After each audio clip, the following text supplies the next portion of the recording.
Olá, alunos, tudo bem? Estou aqui no ambiente virtual de aprendizagem para fazer o fechamento do P9, bem como seu feedback.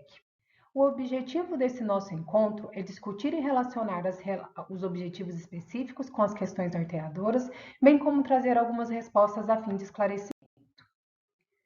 Essas são algumas das nossas referências, mas essa aula foi principalmente fundamentada no caderno 32, levando em considerações alguns pontos da Febrasgo e do livro Resente. Os objetivos específicos de aprendizagem de vocês estão aí listados. Então, eles eram desde reconhecer a finalidade da assistência pré-natal, o cálculo da idade gestacional por alguns métodos, bem como a DUM, e o cálculo da data provável de parto pela DUM.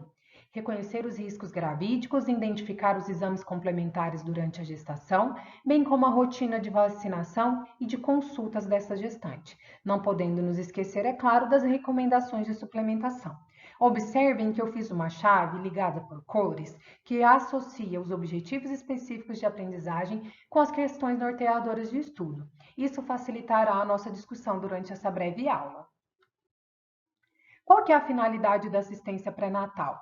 É promover um acompanhamento que assegure um momento de parto sem riscos para a mãe e para o bebê, diminuindo condições de morbimortalidade e sem impacto para a saúde materna, considerando também os aspectos psicossociais e atividades educativas, exames e outras ações preventivas. O pré-natal não consiste apenas num momento de acompanhamento da mulher que já está gestante, mas ele deve ser iniciado no momento pré-concepcional. Isso me permite diminuir morbimortalidade materna, fazer acompanhamentos clínicos mais fiéis, preparar essa mulher com ações preventivas que me permitiriam orientações nutricionais, vacinais, de conduta, de hábitos de vida, e isso seria muito importante também para diminuir os números de cesárea. A mulher que tem o acompanhamento desde o período pré-concepcional, ela consegue ter um parto planejado. É um importante indicador de saúde, tanto o número de consultas quanto ao acesso. Qualifica também o momento do parto. Lembre-se que nós discutimos isso em saúde coletiva. No caderno 32, também existe lá os 10 passos para um pré-natal de qualidade na atenção primária. Vale a pena dar uma olhada lá. Esse é um outro objetivo, que seria o cálculo da idade gestacional pela data da última menstruação. Para iniciar, temos que nos lembrar que 2020 foi um ano bissexto, então fevereiro é um mês com 29 dias. Por esse motivo, quando a gestante tem o seu período gestacional, quando isso acontece, temos que diminuir um dia do nosso cálculo. Então, vamos para o exemplo da Lara, que foi apresentado em nosso problema. O dia 3, pela regra de Naegeli, nós tomaríamos 7 nesse dia, mas teríamos que diminuir 1 por conta do ano bissexto, dando 9. Alguns de vocês erraram nisso e colocaram a data como dia 10. Não se preocupe, vocês não foram penalizados com relação a isso.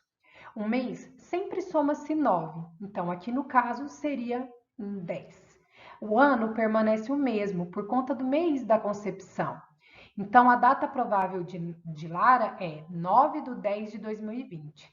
Aqui tem um macetezinho para vocês. Janeiro, fevereiro e março é só somar 9 nos meses. Mas os demais meses, de abril a dezembro, você pode diminuir 3 meses e virar um ano. Assim, você encontra mais facilmente a data provável de parto.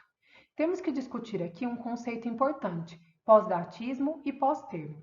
Pós-datismo está diretamente relacionado com a data de parto. É um termo não mais utilizado, pelas próprias dificuldades de se determinar a data do parto.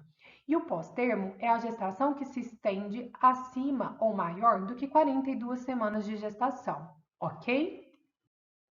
Para o cálculo da idade gestacional, nós podemos usar outros recursos. Temos o gestograma, existem alguns sinais que são identificados pelo exame físico e pela anamnese realizado por um médico especialista. Lembre-se lá dos sinais das aulas de diagnóstico de gestação que vocês tiveram com o professor Yoshio. Nós podemos verificar pela movimentação fetal, batimentos cardiofetais, verificação de fundo de útero, e isso deve ser registrado no caderno dessa gestante. E ainda temos a ultrassonografia. A ultrassonografia é ideal para datar idade gestacional é da 6ª à 12ª semana, ok? O risco gravídico é um conceito que existe em algumas divergências na literatura, mas o risco propriamente dito é quando nós temos a vida daquela mãe ou daquele feto ou recém-nascido com maiores chances de serem atingidas por alguma fatalidade que poderia ser evitada. Então, qual que é o objetivo do risco gravídico ser acompanhado numa unidade de alto risco? É interferir no curso de uma gestação que tenha maior possibilidade de ter um resultado desfavorável e ele requer uma avaliação dinâmica clínica, obstétrica e de condições dessa gestante, de parto e de aspectos emocionais e psicossociais. De acordo com o caderno 32, Clara teria uma idade de risco, mas no caso ela não demonstra fatores psicossociais de fragilidade, então não seria um motivo de indicação para alto risco. Alguns fatores que são trazidos pelo Ministério da Saúde para encaminhamento de pré-natal de alto risco. Fatores relacionados às condições de saúde prévias dessa mulher, cardiopatias, pneumonias e outras doenças que são comorbidades significativas e importantes. Fatores relacionados à idade reprodutiva anterior, ok? E fatores relacionados à gestação atual. Aqui entraria o nosso caso, a adolescente com fator de risco psicossocial, que não é o caso de Lara. Quanto aos exames complementares e a periodicidade de sua realização, nós temos aqui trazido pelo Ministério da Saúde, estratificado por trimestre. Primeiro trimestre, segundo trimestre e terceiro trimestre. Tudo bem? Os de Lara, eles devem ser pedidos esses do primeiro trimestre. Hemograma, tipagem sanguínea, o combis indireto, glicemia de jejum, os testes rápidos para sífilis, né? Para diagnóstico de HIV, o anti-HIV, toxoplasmose, ultrassonografia obstétrica, citopatológico de colo de útero, se necessário, exame de secreção vaginal também, apenas se necessário, bem como parasitológico de fezes. No segundo trimestre, nós temos um teste bastante importante, que é o teste de intolerância à glicose. Ele é bastante interessante e nós vamos estudar mais sobre isso depois. Eu preciso destacar para vocês a importância do exame físico e da anamnese dessa paciente, pois para eles existe um espaço de registro muito importante, que é o cartão da gestante. Toda a nossa avaliação física e resultado de exames devem ser registrados lá. Aqui seguem os exames do terceiro trimestre. Vamos discutir um pouco sobre a suplementação. Muitos de vocês citaram várias vitaminas de suplementação que são bastante legais e importantes.